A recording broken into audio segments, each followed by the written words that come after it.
So for like the third or fourth time already in the brief 2026 we've had thus far, I want to once again recommend you a great new album. And this time it is the sophomore effort from French slash English noise rock outfit Mandy, Indiana. Their album Erg.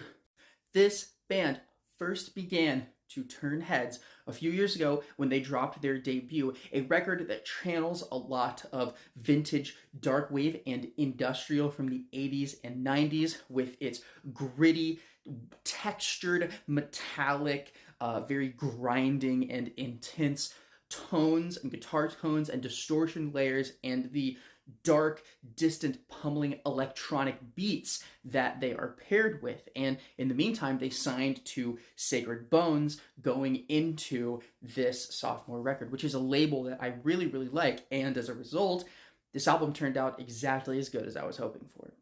I had a feeling I was going to like this record when the singles started to drop. Tracks like Cursive, the Throttling Magazine, which first hit last year, and just a few weeks before the release of this record, we got the insane Sicko, which recruits a feature from underground hip-hop sensation Billy Woods, which you would think would pair very strangely with a industrial and kind of dark wave noise rock band's palette and platform, but with the beats that they're playing with and the extremely intense demeanor of Billy Woods, it's actually a match made in heaven.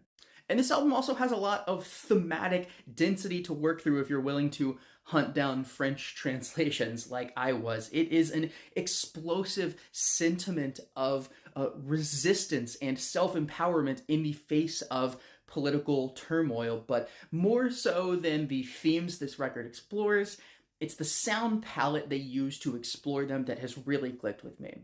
On top of this core sound that the band has developed and made their bread and butter, this is also a really, really versatile record, blasting through different sounds and presentations, like on the opener here, where they're working a little bit of sweet strings into the mix on the second half, the song Life Hex, which has these eerie spoken word passages of light as a feather, stiff as a board, laced all throughout the song, and my favorite deep cut, maybe my favorite song on the whole album, Dodecahedron, which is a fierce headfirst dive into this sonic palette of chaos and intensity that sounds like Ginny Beth from Savages singing over Black Skinhead. It's crazy.